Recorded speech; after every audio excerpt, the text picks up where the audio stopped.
Back with another live streaming event here. It's actually my third live streaming event in my YouTube history here. So still learning some tricks. Trying to find a good time to post live stream events.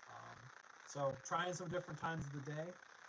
Yesterday I came on at noon Eastern Standard Time. It's about 6:30 Eastern Standard Time right now, and when I came on at noon, everybody from the West Coast was saying it's too early for them. So trying a little bit later in the day here, see if it appeals to more people, gets more people to join, so on and so forth. So we'll try today out. I see a bunch more just joined us, so just making the general announcement. I'm trying out different times of the day, guys, to go live for my coverage here and live streams.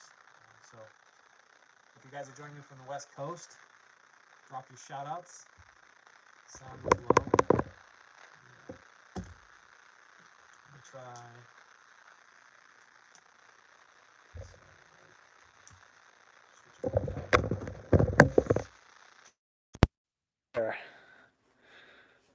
Can you guys hear me? Is the sound quality any better?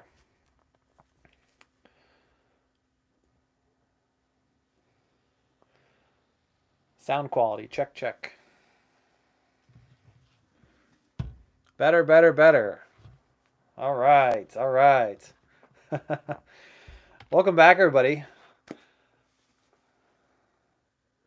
Hooray, much better. Thanks, guys. Thanks so much for joining. You guys are an awesome community. I like to be able to come in front of you guys live, trying this out, just seeing where it goes.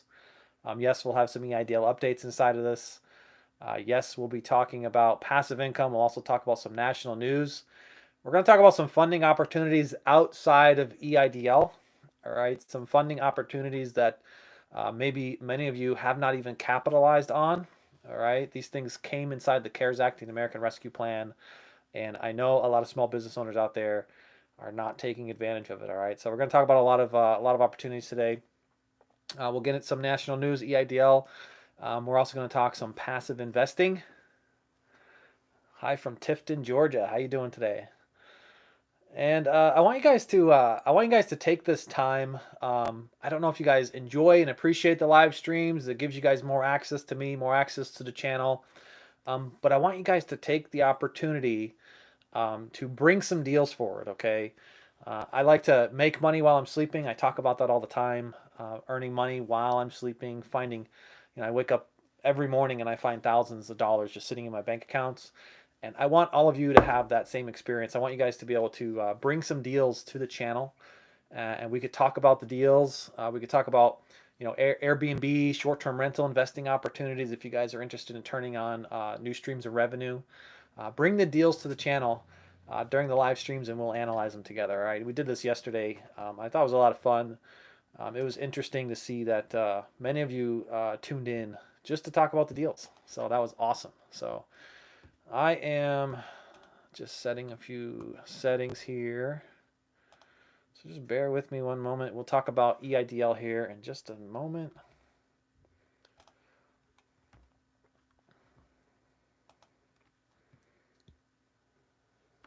This is not showing up. Why? Interesting. Awesome. You can tell I'm still learning the live stream, right? So, okay. Where are you guys all coming from today?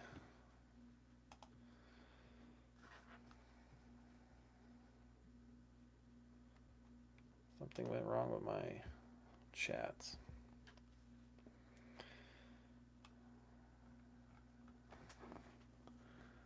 Anderson, South Carolina. We got Callie on here.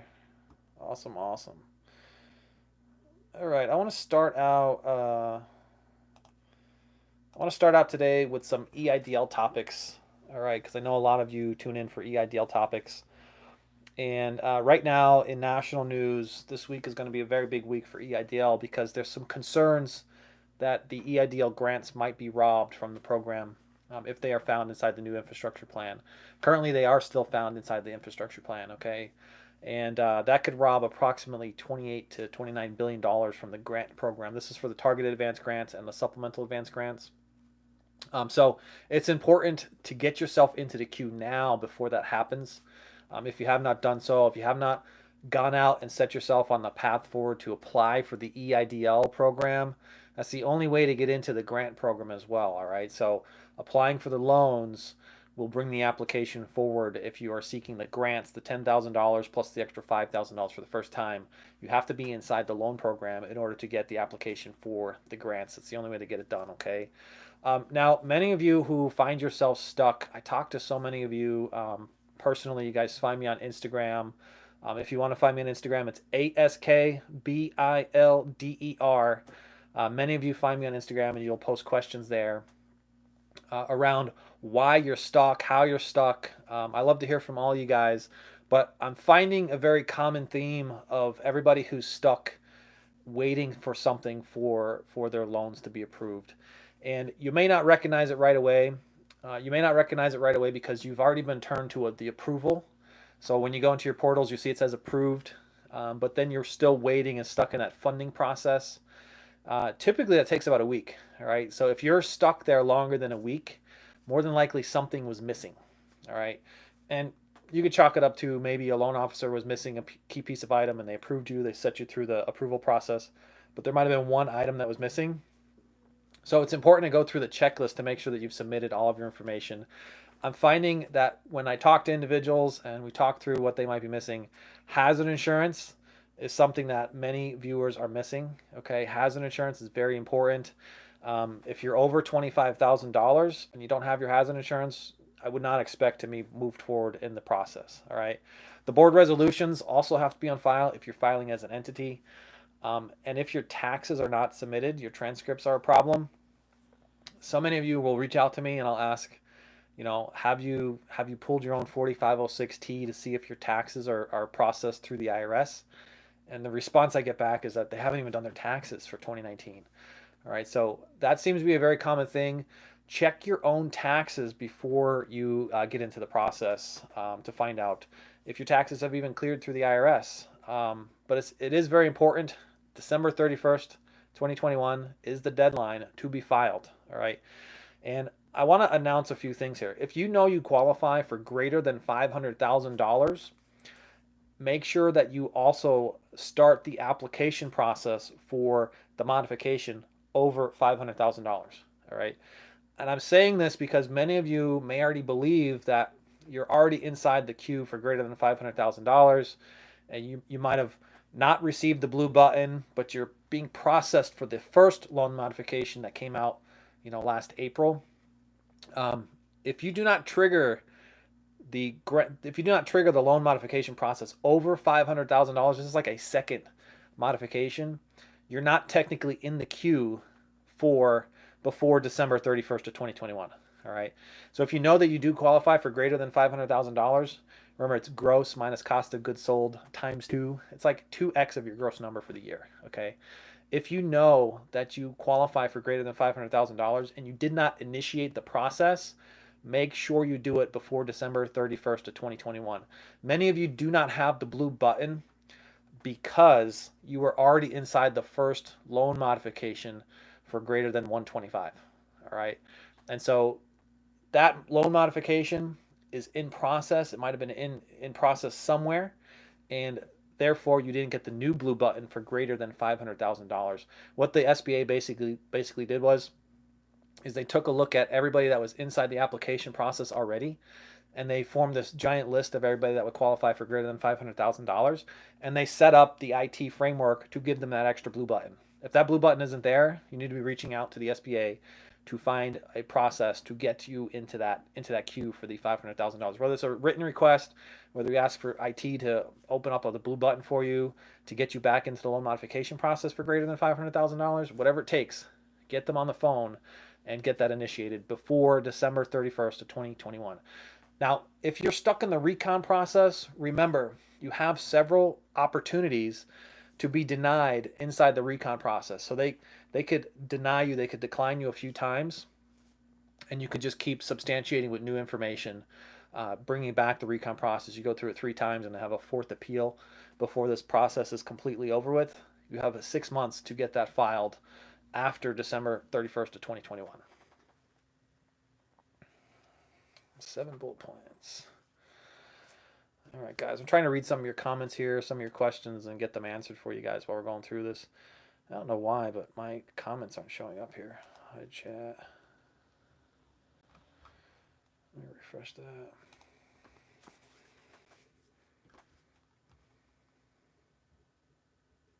Ah, there you go.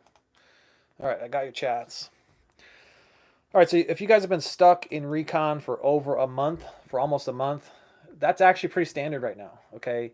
Reconsideration, the first reconsideration takes about 8 weeks. I know, that's devastating to hear that. It takes approximately 8 weeks just to start that process through recon, all right? And, you know, you could chalk it up to the fact that the SBA might be trying to buy some time, all right? There's a good possibility that that's happening. They're just trying to they're moving through the first modification request, trying to get through it as quickly as possible, and then basically buying some time by pushing it over to recon. And buying some time could mean a few things. It could mean that your tax transcripts might have came back with no data, and so therefore you're stuck. You're stuck inside of the you're stuck inside the IRS. You haven't been processed yet. All right, you're inside the backlog. File appeal with the office and hearing appeal. Okay. All right. Just reading some things. Okay, so if you guys reached out to your congressman, many of the small business owners I talk to come onto the channel and talk to me on Instagram, and they basically say, I reached out to my congressman, but as soon as they sent me that release form, I didn't sign it. All right, it's like you were afraid to sign it, give the authority over to them. You didn't exactly know what that was. It's practically like you're giving them the authorization to speak on your behalf. Okay, and what they do with that information, you have to basically sign over the authority, and they take it the next steps. They have a email that comes from a .gov, a US.gov email, and it goes directly to the SBA, and those emails get answered before any other emails are touched. All right, and it puts you into an expedited priority list. All right, it's the high priority list, and the SBA processes them much quickly, much more quickly. All right, so you can see yourself signing the press release or signing the release, and within 7 days or so, finding yourselves getting approved, and 7 days after that, finding the funding land in your bank account.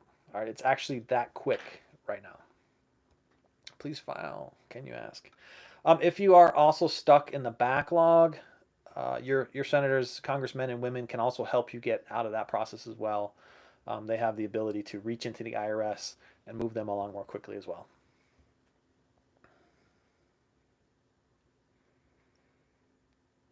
Transcripts. Planning stage, pre-EIDL.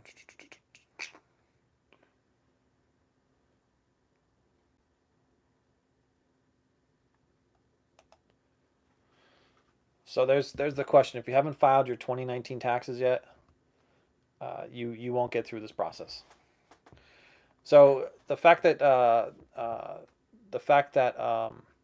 some viewers have received the supplemental and the targeted advance grants is primarily because they were allowing you to submit stamped copies and copies of your draft taxes. But if you have not filed your 2019 taxes, you won't be approved for the loans.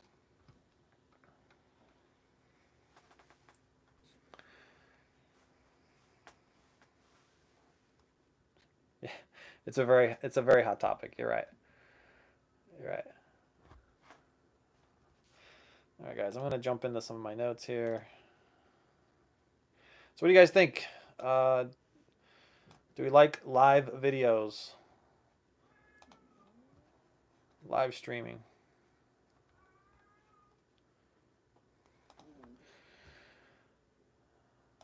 Yeah, I'm really curious. I'm really curious to hear about what's happening in other neighborhoods right now. I want to touch on some national news right now and share some stories that's going on in my neighborhoods. A lot of YouTubers right now are posting, canceling Christmas, all due to some of the supply chain issues that are happening out there. And something happened this morning. I dropped my kids off at school, as I do every day, and afterwards at 9 o'clock, I'll swing through McDonald's and I'll grab a coffee. And I got one of my guilty pleasures, I guess. And the McDonald's that I go through regularly was boarded up, and they had a sign right at the drive-through that said, "We are closed. Please visit us at one of our other locations." Yeah, we're closed due to staffing, shortage of staffing. So I'm really curious, is this happening in your neighborhoods as well? The fact that this is, let's call it like the institutions, right? McDonald's is boarded up. Just seems a bit much to me that they're having such staffing issues that they can't fill these things. Now, just in the LA port right now, they've hit record-breaking numbers of approximately 110 ships are stuck off the port of LA port. I used to live right off that port in Long Beach, California. And they're estimating that there's $40 billion worth of product sitting out there on those ships yet to be unloaded. I must stay in the hood. Yeah, I was on Pine. I was over by Pine. You're right. Yeah, right. I was across from the Queen Mary. So yeah, over 110 ships stuck off the port. $40 billion. And this is quite alarming, because if there's $40 billion stuck out there of product, a lot of that product has to reach the shelves by Christmas. So when other YouTubers are talking about canceling Christmas, I mean, it seems plausible at this point.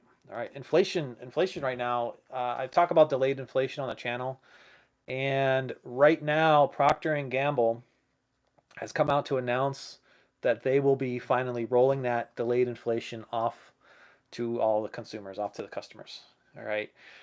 Delayed inflation means that the input values, all the raw material that was going into the product, it takes a much longer time for it to actually hit the consumer. All right. So it hits the manufacturer first as a price increase coming from overseas, coming from the inputs of raw material. And then the Procter and Gamble themselves and the stores can't instantly raise the prices. There's a delay in there. And so that delay comes out 1 month down the road, 2 months down the road, 3 months down the road. Well, Procter and Gamble is announcing that across the board on all of their products, there's going to be increases, and they could be as high as 30%. All right. And if you're wondering who Procter and Gamble is, just flip over a shampoo bottle, flip over any household items that you are out there purchasing, toilet paper. Think about all the things that you use inside your house today that you would never think came from this one company, actually comes from this one company. Okay, so go grab some bottles in your shower and check out the label. You'll see Procter and Gamble written all over the place. All right. So let me know your thoughts. Let me know your thoughts in the comments. Are you guys concerned about inflation right now? Are you guys prepared for inflation? Right now the channel talks a lot about cash flowing opportunities and funding opportunities.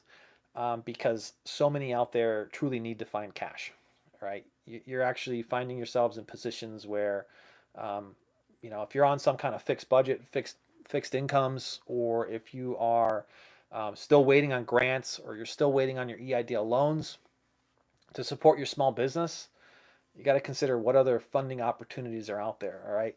Now, the American Rescue Plan and the CARES Act actually left a lot of unclaimed funding on the table. All right.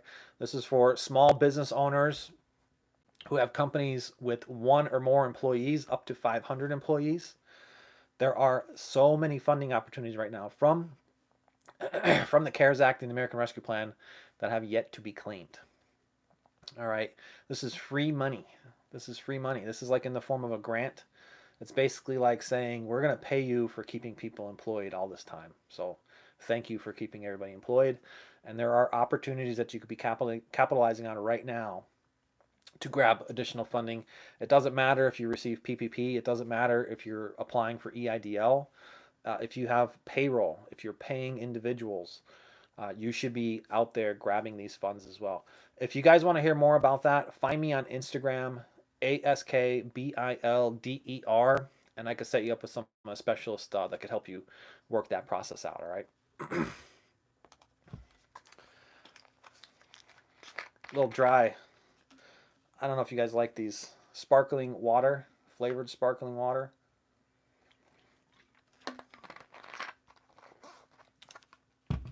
All right.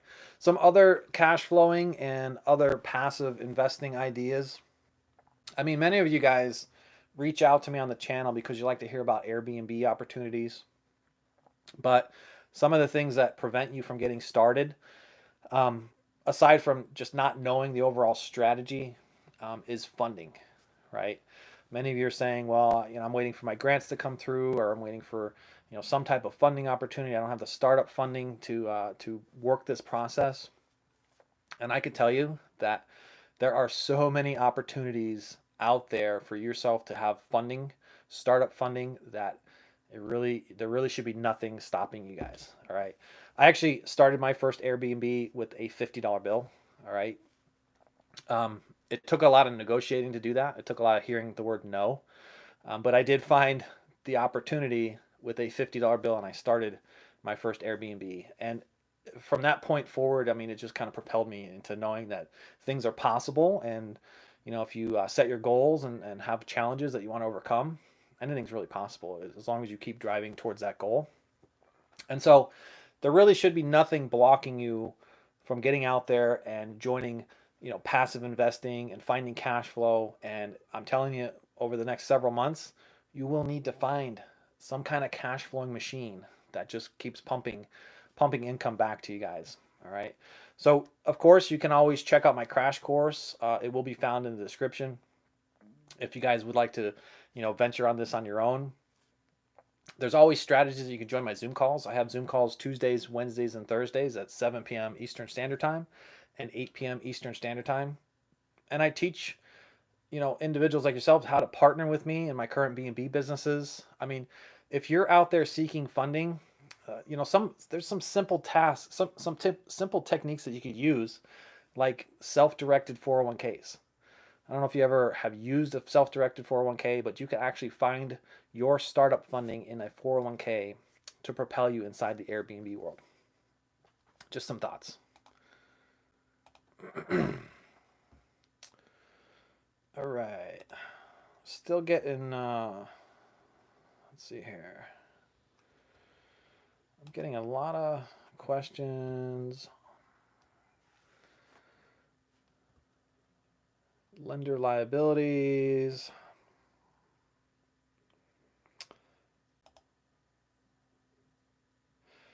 All right, so Hannibal Ware, the Office of Inspector General stated the SBA was not to ask for tax returns. So tax returns versus tax transcripts is probably what they're referring to here. So it's correct that you can't just submit your tax returns if you had like a 1040 Schedule C and submit that and get yourself approved, because you actually have to submit the 4506T to have the transcripts be returned back to the SBA in order to be processed through. So in some cases, you might be finding that the SBA is reaching out to you. You might have been approved, but you're now delayed through that funding process because somebody on the legal team discovered that you might have just a tax statement submitted right now, and you actually need to have your 4506T submitted in its place.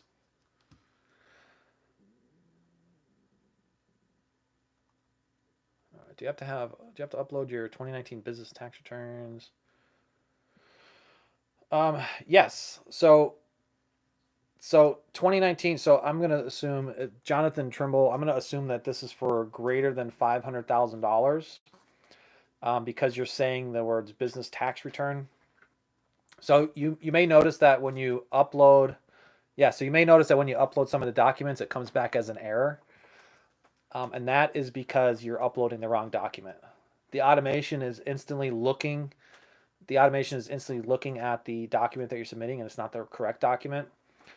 So if it's asking you for your tax returns, try submitting your 4506T inside of there, and it should clear you through that process. All right. And the PO22, the standard resolution, yes, you do have to submit those as well if you are an entity.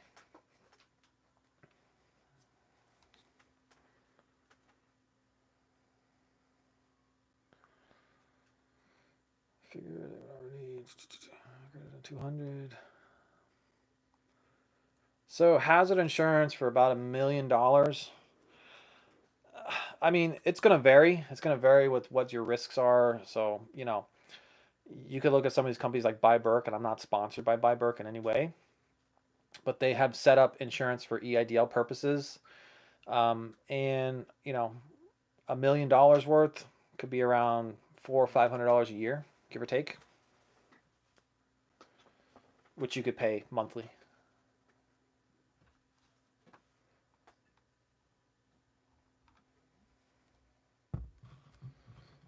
All right.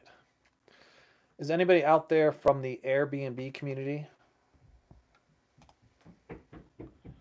No problem, Will.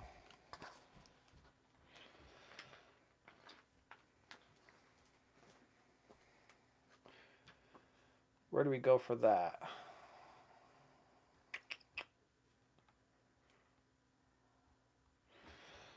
All right. Anybody have any?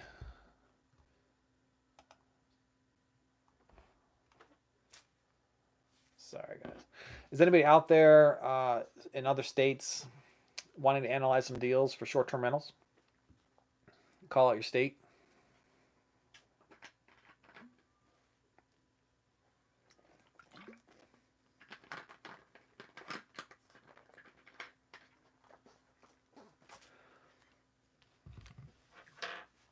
So it's not the.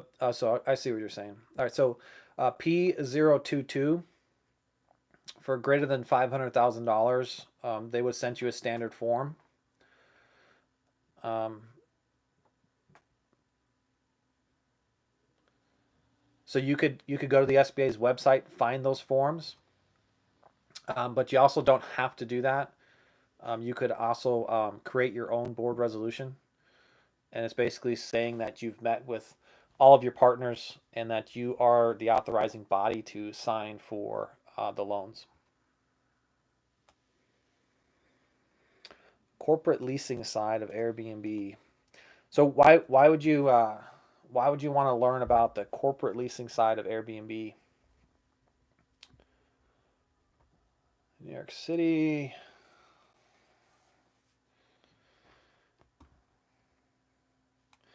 So Bitcoin trading is in NYC. Now, is New York a place where you're interested in opening a B&B, or would you be looking inside the Pocono area? I don't know if did you guys, Bitcoin trading is asking about New York City. And I'm just, yeah, so inside of New York City. New York City is a tough sell for B&Bs, primarily because if you're out there leasing, let's say you're doing rental arbitraging and you go and you lease someplace inside the city, most of the landlords or property managers have subletting clauses that don't allow you to sublet. So it's a bit challenging to open inside of New York City. Cost of the real estate in New York City is really high as well. But what I was going to announce was the funny story was the individual who parked vans inside of New York City and then was leasing them as if they were RVs. He got caught though, so don't try and do that. So corporate leasing in LA, DC, Maryland areas.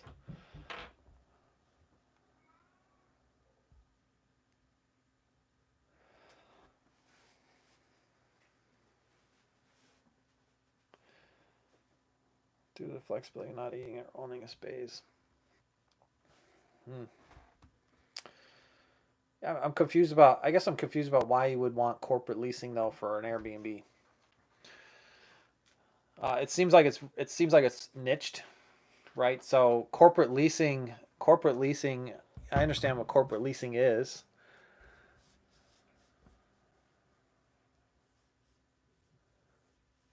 Yeah. So if you're subleasing, where are you from, Octavia?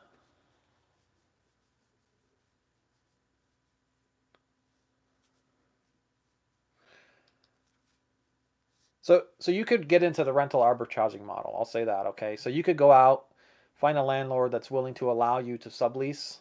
All right. And so you're paying rent. Maybe it's $1,000. Maybe it's $1,500. And then you're daily managing that property to try and earn anything over that $1,000 or $1,500. and anything you earn over that through daily management is obviously your profit margin. Okay. When you're inside that leasing, subleasing, you can always start in your own area. Okay. If you find areas that are not so saturated, because remember, you have to be able to meet the obligation to pay that landlord, and you want to do it from the money you're earning from the platforms, Airbnb or VRBO. So it's important that whatever model you're finding, that you do a little bit of market research to make sure that you can earn the $1,500 back, so you can pay all your bills. You're also going to have to fill that place with furniture, so you're going to want to be able to make sure that you're clearing those expenses as well. But ultimately, if you're not too pigeonholed into where your location is, and say you don't want to lease a space within your own neighborhood, and you find neighboring neighborhoods that maybe have lakes or ski activities or this attraction to the vacationers, you can find yourself leasing a property there and actually 4xing, 5xing the monthly rent, right? So if you're pulling 1,000 that you have to pay the landlord, you're going to want to look for a place that you can earn $4,000, $5,000 a month off of revenue.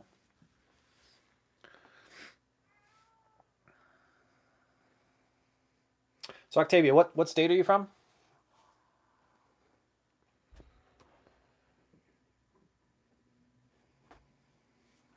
You're in LA. So inside of LA County, you cannot rental arbitrage. They've outlawed it.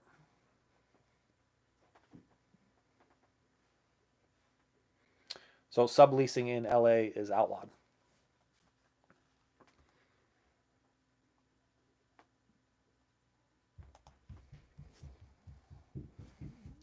Funds returned. My banking information. First, I was using Chime. So you were approved for the grant or the loan, Bitcoin trading.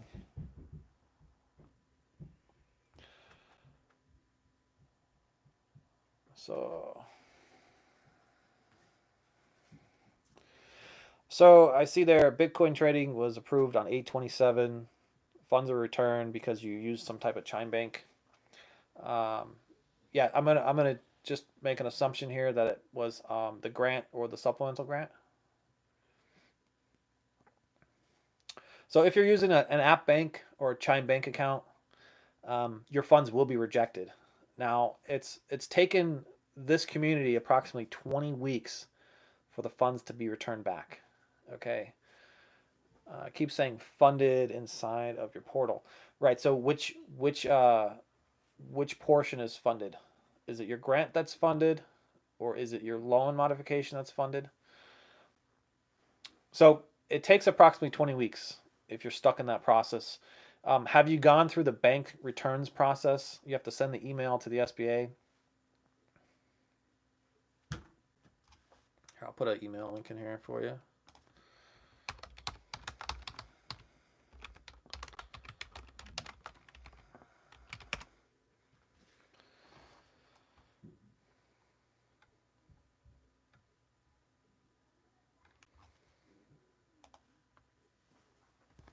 Okay.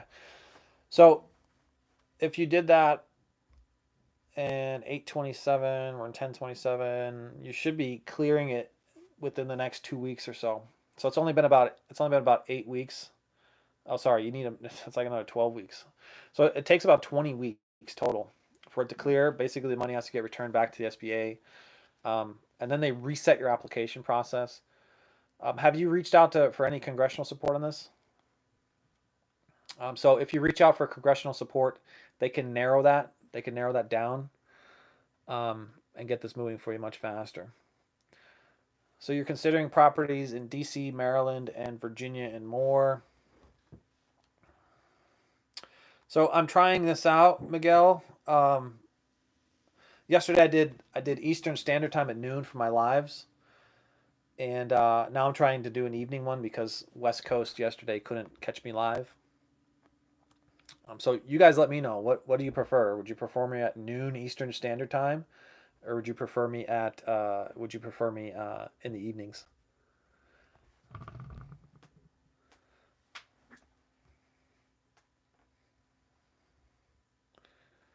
Yeah, I'll basically cover all topics: national news, EIDL, and Airbnb.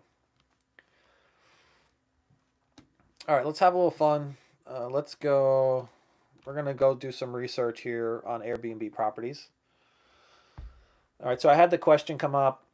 An individual is looking to lease, and you're looking to lease properties in Maryland, DC, and so we did this yesterday where we kind of do a little bit of market research and show you what an area could produce in terms of monthly revenue and annual revenue, to give you a little bit of an idea of how to search the market.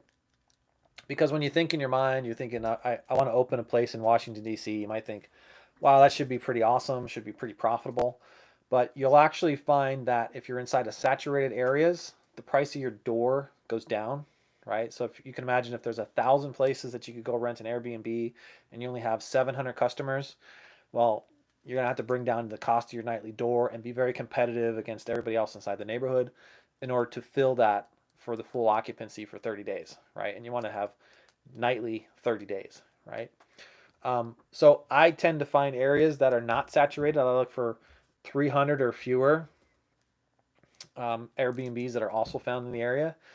And I also look for areas that have attractions so that year round people will want to travel to it, whether it's to go to a lake in the summer or to go skiing in the winter. Those are the two things. And of course, there's beaches, right? But when you go towards the beaches, East Coast or West Coast, the winter months are usually empty, and you have to fill those with 30-day tenants. All right, so let's just do a little. Let's do a Washington D.C. here for the viewer, and give you guys an idea of what that looks like. So right now inside of Washington D.C., and this is a great example, there is 4,863 active rentals. Okay, so at 4,863, 61% is the occupancy rate. So nearly half of the places here are found empty. All right. So as a result, the average daily rate here is $153. And so in the summer months that you would think will be the most popular months, the max that the door takes in is $2,668. And in the months of February, it's pulling in $1,040. Right now, Washington D.C. has a little bit of a higher price for renting a property. You're probably looking at $1,500 to $2,000 per month inside of Washington D.C. So you could clearly see that the average monthly revenue for the year here is around $1,774. It leaves you with really nothing left over. There's no profit left over inside of Washington D.C. And you could check on the outskirts of Washington, D.C. You could look at Brentwood. If you go to Brentwood, there's only 5 active rentals there. Let me go to a bigger area. 119 there. Cut over here. Chevy. So just in the surrounding areas, there's another 1,000 or so rentals outside of Washington, D.C. All right, so even as you get a little bit further outside the city, you're still finding yourself to be limited to the amount of people that would come to that B&B. So let's just run a quick calculation. $153. 153 times 365 and times 0.61 leaves you with annual profit of $34,000. That's your gross. But remember, if 20 or so thousand is consumed, 24 or so thousand is consumed with just rent alone and expenses, it only leaves you with a balance of about $10,000. All right, so I wouldn't be choosing to go to Washington D.C. The average monthly, the average annual that I get out of the properties that I find are right around $60,000 a year. All right, so it's just a matter of searching the market and just finding those sweet spots. So if you're inside of California right now, and you're looking for something, let's see here. Let me pop over to California.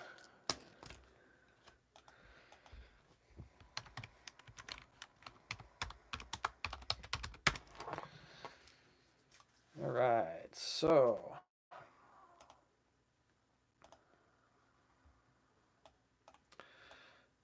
I were in California, I'd be looking up in the park area.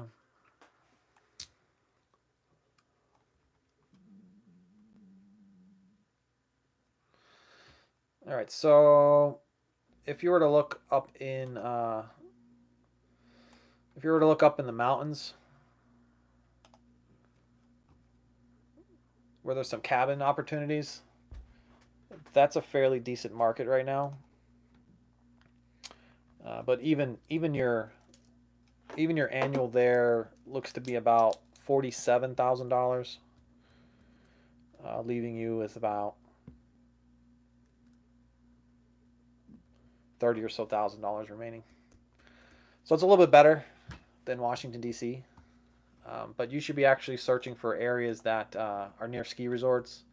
If you look out towards Arizona, if that interests you, take a look out in the areas of Arizona.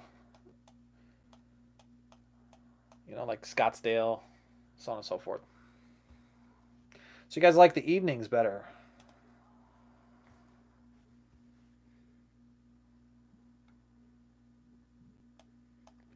So MKKM is in DC.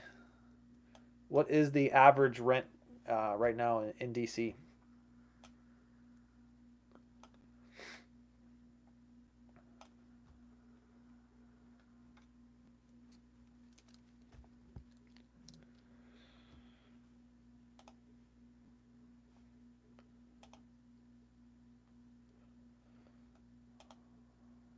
So Bitcoin Trading asked about what's going on in Pennsylvania.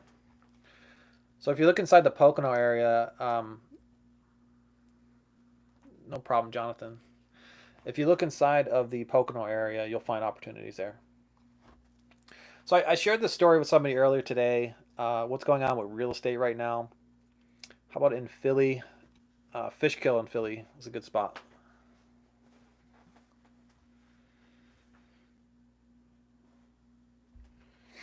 But if you're looking inside of Philly and you're inside a Fishkill area, you're probably going to find rent for $700 to $1,000. Single bedrooms are what's hot there, because you almost have to set it up like it's a hotel. So you're going to be inside of a multi-unit apartment buildings.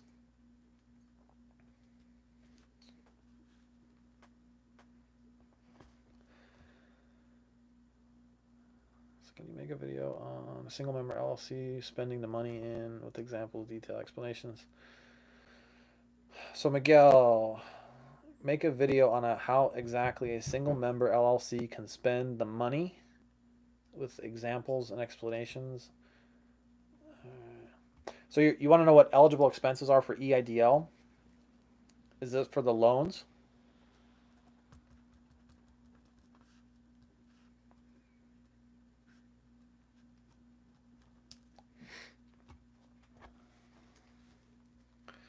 So if you look inside the Fishkill area, there's some good opportunities there, but you're only going to be averaging around $1,200 to $1,500 per month in net profit.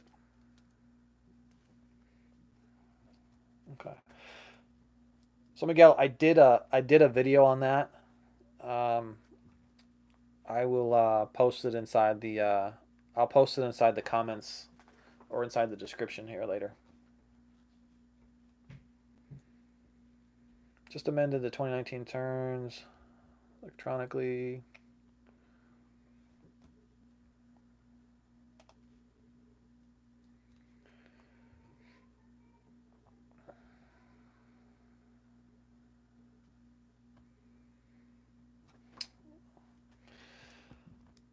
That's a good question. So 2019 business tax returns were sent in electronically 10 days ago. How long will it take for the 4506T to reflect? Um, so amended returns take a very long time to show up. In some cases, can take up to a year. Um, and it really doesn't matter if it's electronic or not.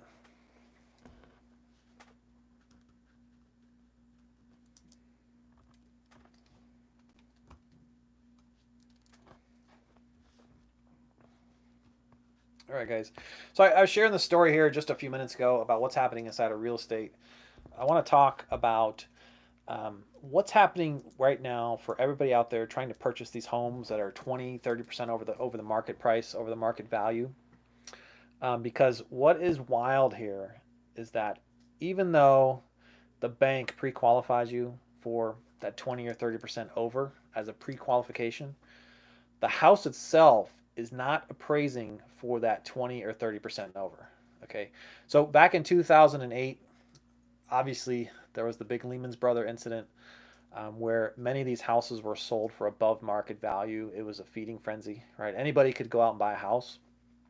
And there's a similar feeling to that now because debt is so cheap, interest rates are so low, that what you could afford your monthly payments before, you can now afford a bit of a more expensive house, right? Because the interest rates are down.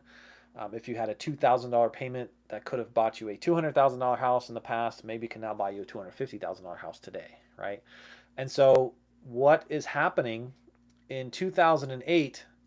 Yeah, and inflation is up. You're right. And what happened in 2008? These appraisers would go out and they would just basically appraise whatever they wanted. If the homeowner said, "Can you appraise this for 600,000?" I know it's only 540, but I got a buyer here who's going to buy it for 600,000. They would appraise it for $600,000.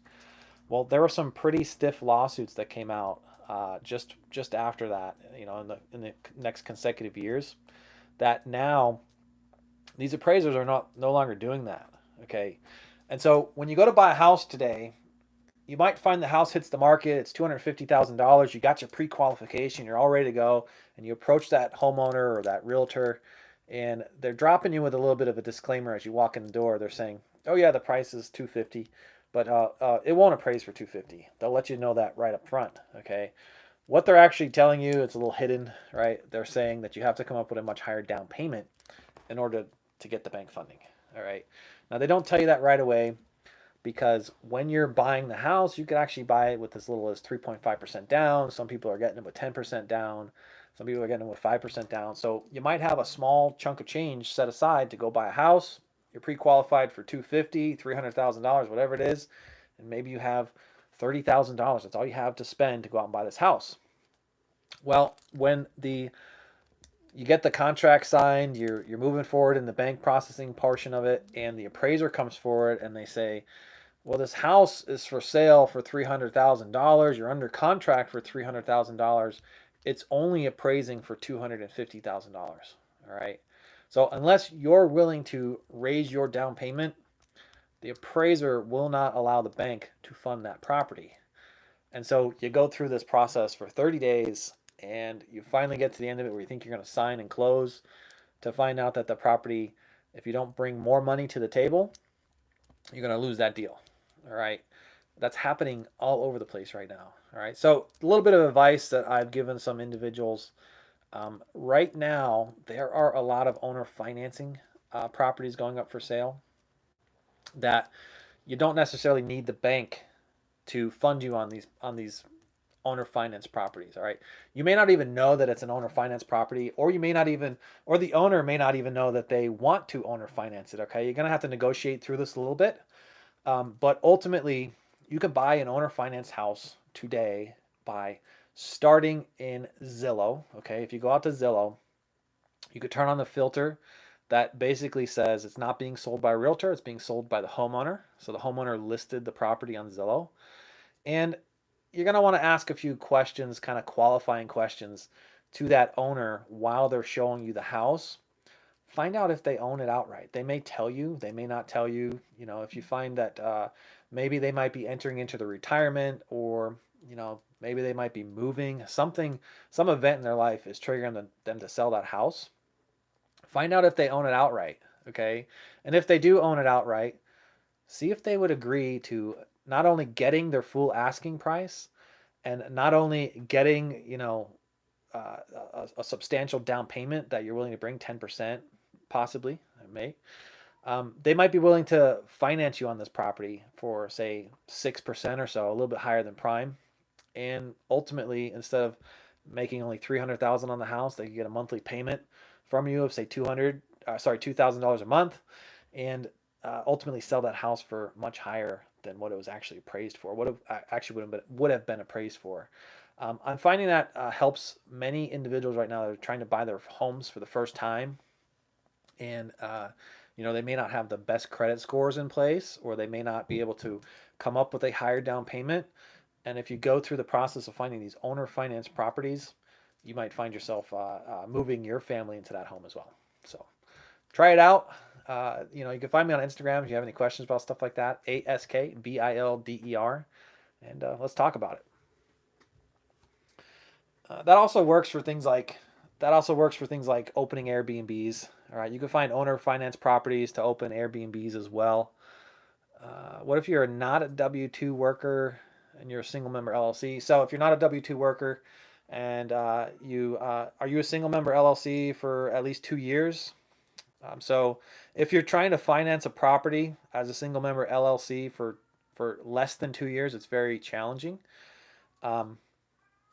Over 2 years, you simply turn in your 2 years worth of transcripts, and you should be financed on that just fine.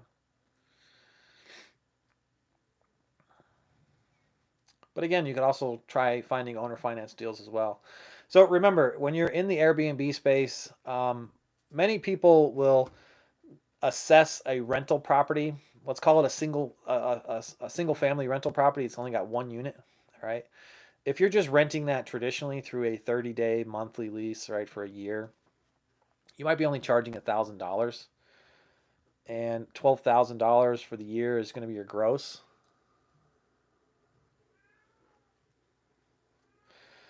And you might find yourself, after you paid all your taxes, paid all your expenses for the property, to maybe only be left with $6,000 or $7,000 in net profit at the end of the year, right? That's not going to help you in this owner finance situation, all right? Because you will not be able to meet your minimum obligation to pay that single family property off by just renting it through a annual lease, all right? But if you're renting it through the Airbnb space, it will certainly help you out in getting that done, because remember, you get 3 exit, 4 exit by doing daily management on that property, and 3-4x your gross for the entire year. If you moved into a low income, but initially was applied, so if you moved into a low income community now, you live there now, yes, you do apply. You can qualify for the targeted advance grants and the supplemental targeted advance grants. Remember, you have to have the 30% reduction in gross receipts, and that's for 8 consecutive weeks for the year of 2020, from March 2nd up until December. If there are 8 consecutive weeks, 2 months, where you had a 30% drop when compared to the same 2 months from the year before, 2019, then yes, you can apply and receive the targeted advance grant.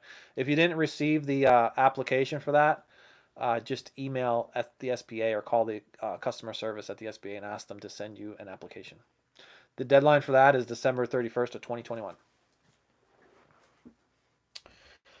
All right, guys. In 3 minutes' time, I have to get on to another call. So, any last questions before I head out? So, Miguel, and if you guys are interested in hearing more about short-term rental opportunities, more about Airbnbs, you could always join my Zoom calls by finding me on Instagram and ask to join my Zoom calls. You can learn how you can partner with me in my current businesses. AskBilder. I said Zoom calls. Join me. Find me on Instagram and ask about joining my Zoom calls. AskBilder.